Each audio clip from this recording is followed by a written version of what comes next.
Bilateral Coordination and Integration Services, Country Activation Form. Training for IFRC staff. In order for any PNS to work through the IFRC in a given country, they need to submit a request to activate the agreement first. National societies that have already signed a global agreement can integrate using the online catalog in a faster and easier to track way. A concerned PNS usually initiates this request. If needed, the request can also be filled out by an IFRC staff, but the PNS will ultimately need to log into the catalog and complete the legal formalities, such as the electronic signature and other things which will be explained further in the video. To request a country activation, you need to log to the FedNet first. Access the FedNet and log with your credentials and password. Then click Login. On the landing page, you choose our IFRC, then Working Together, and from there, Bilateral Coordination and Integration Services. In the menu on the left, you choose Catalog of Services. And then the Country Activation Form, Request for Integration. If you have any problem to fill out the form, we are here for you. Click on this link and describe us the problem in the email. Would you like to print this form for your files? Do it using this printer-friendly link. You have to start by filling out the general information. On the main page, you need to choose the name of the PNS requesting the activation of the country agreement. Let's choose United Kingdom. Secondly, choose the country of operation next.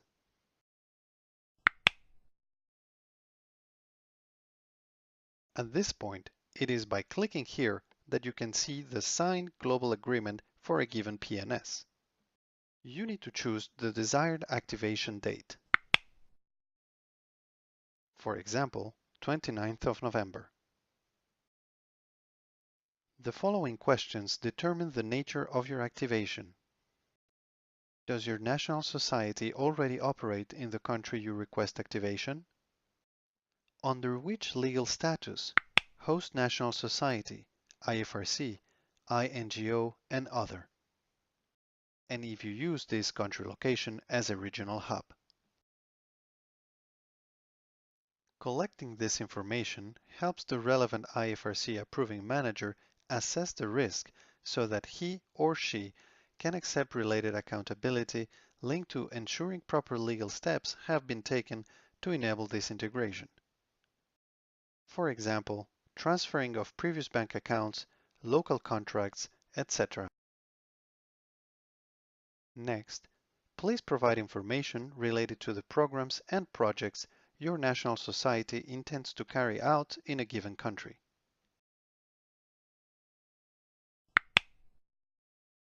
On the list below, you introduce requested data, a name of the project,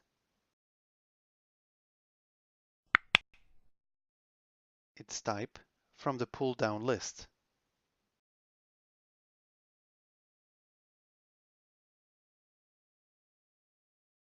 forecasted budget, the currency. Let's choose the euro.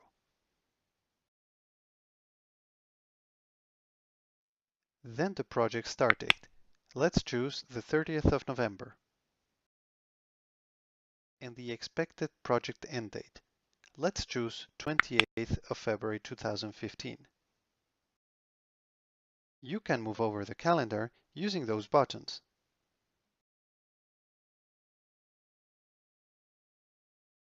The number of beneficiaries. Leave blank if not applicable. And if the project is in coordination with the host national society. This is important, as one of the preconditions for integration is for the PNS to work in a coordinated way with the host national society, and not, for example, unilaterally. Then you move to the right. Finish the entering of the project data by adding your comments, if any.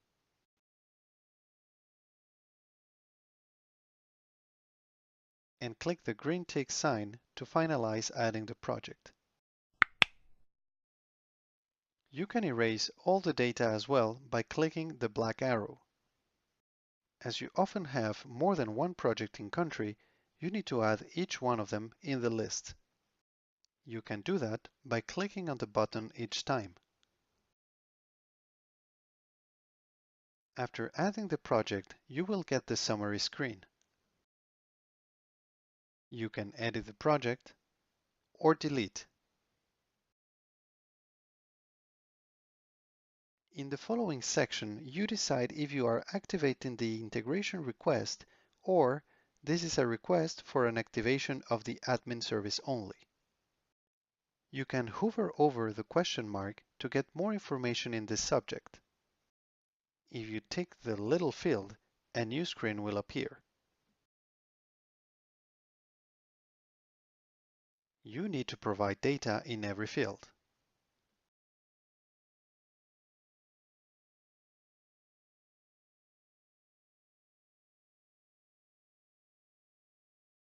In the billing section, you need to provide the whole address of the National Society requesting country activation.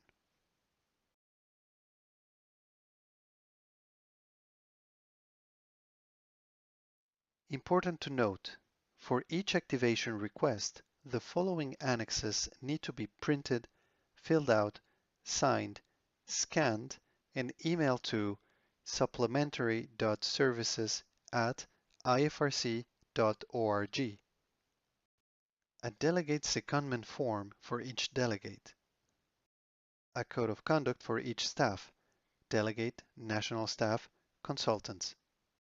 IT acceptable use policy for each staff, delegate, national staff, consultants. A security in the field disclaimer for each staff, delegate, national staff, consultants. Then you click the Submit button. This step starts a series of emails that are sent to the PNS who have requested the service, IFRC country representative, and relevant technical people in the delegation. After the submission, you will get the summary information. Your request has been submitted by email to the National Society. The agreement code and the status. Previous action, a record history, and the access to the global agreement. As mentioned previously, once you click the button Submit, 5 emails are sent to concerned people. Each of those persons receives a status update, and the person in charge in the National Society receives a call to action email. The email arrives with the headline Action Required and contains a confirmation code of the requested service, name of the National Society, operation country, and the request status, as well as the link where the PNS representative needs to click to be taken directly to the requested service. Clicking the link, the PNS representative arrives to the page where he or she can approve, reject, or modify the request. As a necessary legal step, to prevent any potential dispute of the requested service details, each PNS must confirm 2 things: that they have read and understood the terms and conditions of what their HQ PNS has signed in the global agreement, and that this person who is creating the request from the PNS side is authorized by their national society to do that. Each PNS has to tick both of the boxes in order to proceed. Similarly to the PNS, the IFRC country representative in charge must confirm that he or she is authorized to approve the request, as well as that he or she has read the signed global agreement terms, and choose the desired activation start date.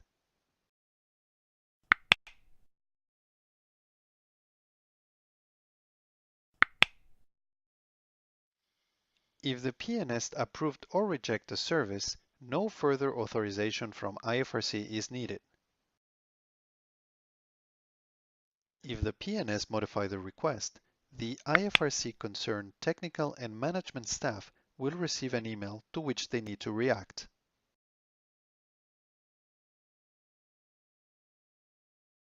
The email arrives with the headline "Action Required" and contains the same information as the email sent to the PNS, including the link where the IFRC approver needs to click to be taken directly to the requested service. The IFRC head of delegation needs to approve, modify, or reject the submitted request. The active agreement can be still modified and terminated in any moment. To modify the agreement, look for it in the Search Country Activation form first, then click on the Edit sign. You will be taken to the page where you can modify the desired activation date, all fields concerning PNS in country information, add a project or modify the existing one,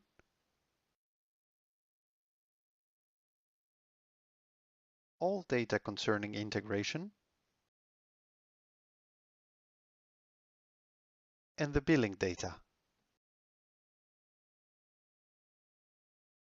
Each time a modification is made by any of the parties, all parties need to agree to it by accepting, as it is a contractually binding commitment. In simple terms, this is a handshake between the requester and the service provider, and once approved, obliges the IFRC formally to deliver the requested service. To terminate the agreement, the authorized person needs to take that he or she understood the terms and conditions and that he or she is legally authorized to do that. Then the person needs to choose the termination date and click Terminate button. This again will start the whole email and approval workflow as described earlier.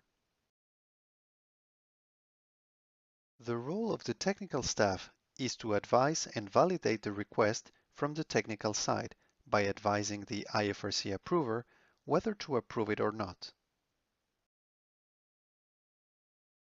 It is important to note that the IFRC technical staff cannot approve or reject the service. Only the country representative can do it. In case of the country representative absence, the catalog administration needs to be notified to give exceptional access to the acting staff. All the actions of people involved will be recorded in the audit signatures log.